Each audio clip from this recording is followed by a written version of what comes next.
I once heard a preacher say, the Bible is God's love letter to you, which sounds sweet until you actually read the thing, because this so-called love letter includes genocide, silence, betrayal, God going eerily quiet, and a crucifixion so brutal you could smell the iron in the air. So today, let's ask, what if some verses were never meant to comfort us? What if Scripture is supposed to scare us a little? I'm Theology Jack, your guide in exploring life's biggest questions and mysteries. There's a verse I can't shake, Matthew 25. I was hungry and you gave me nothing to eat. It's Jesus talking about the final judgment. He's not quizzing people on theology, not checking if they prayed the sinner's prayer, not reviewing their tithing history or their Spotify worship playlists. He says, you didn't feed me. You didn't welcome me. You didn't visit me. And the people are confused. When did we see you? And Jesus said, whatever you didn't do for the least of these, you didn't do for me.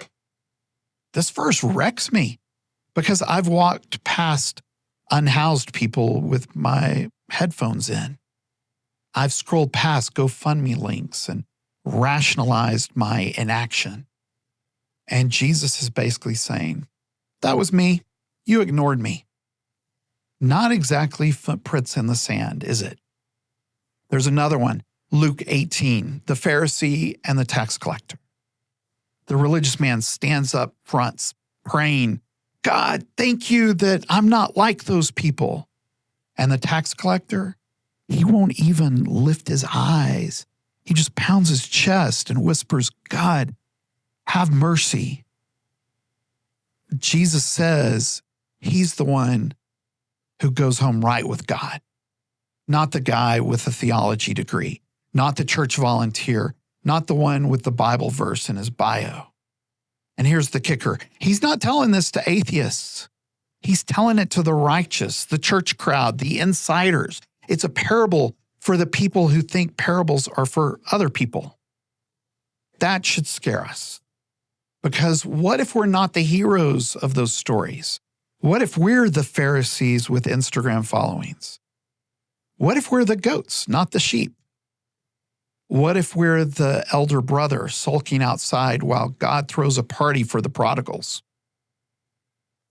When I was 17, I found a Bible in a thrift store, marked up, dog-eared, held together with duct tape. The previous owner had written one sentence in the margin beside Revelation 3.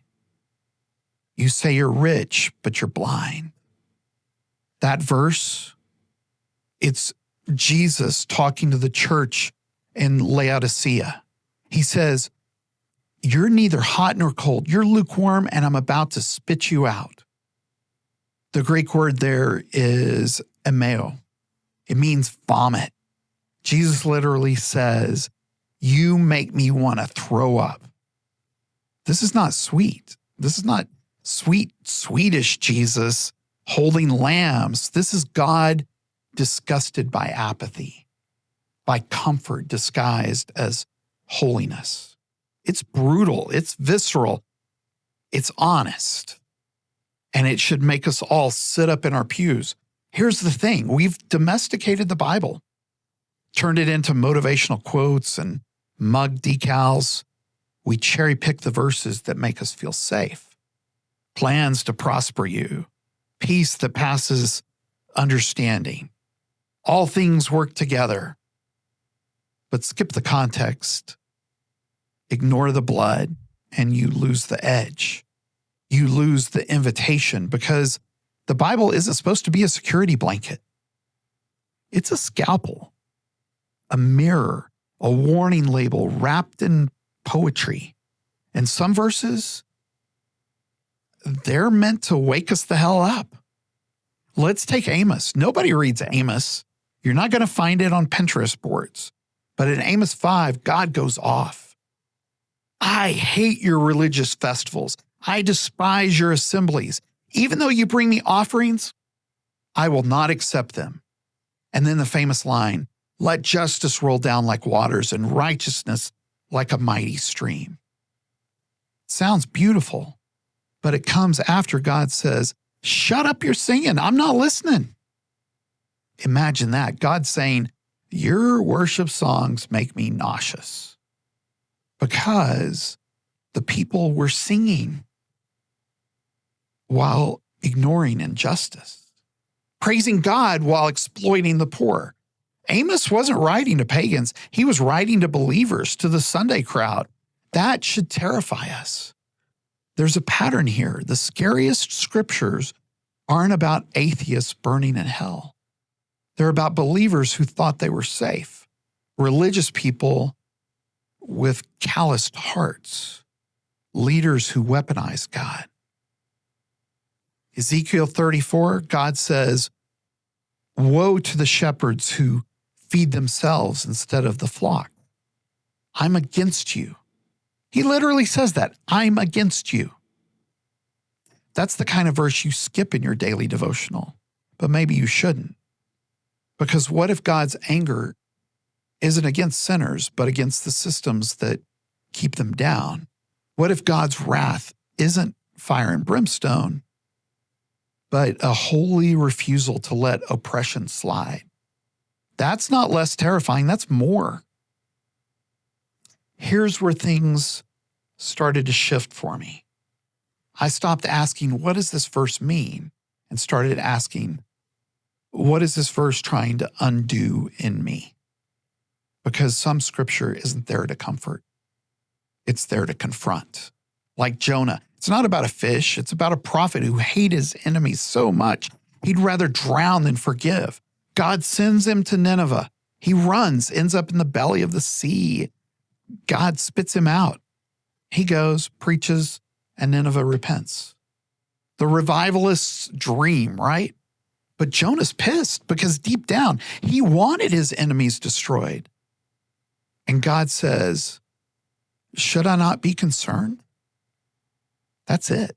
That's how it ends, with a question, a cliffhanger, like God's asking Jonah, and maybe us, how big is your grace really? So what do we do with these verses, the ones that bite, the ones that feel more like curses than comfort? Maybe we let them do their work. Let them burn away the illusion that we're the protagonists. Let them crack the shell of certainty, because fear isn't always bad. Sometimes it's the beginning of wisdom. Not terror, not shame, but reverence, trembling awe. The kind that says, I'm not in control. I don't have the answers. And maybe that's holy. Maybe scripture isn't a rule book. Maybe it's a rebellion, a protest against every power that claims to speak for God while ignoring God's heart. And the scariest verses, they aren't threats. They're mirror shards, truth-telling poems, holy gut checks. Because the Bible isn't afraid to expose us. It's just that we're afraid of being exposed. What do you think? Drop your thoughts in the comments. I'm reading everything and might even include your ideas in a future video. And a quick reminder, click like just to be cool. And hey, if this is your kind of stuff, hit subscribe for more. It helps me so much. Let's map ideas that can change the world together. And thanks for watching till the end, fellow explorers. Stay curious and embrace the mystery. This is Theology Jack, signing off.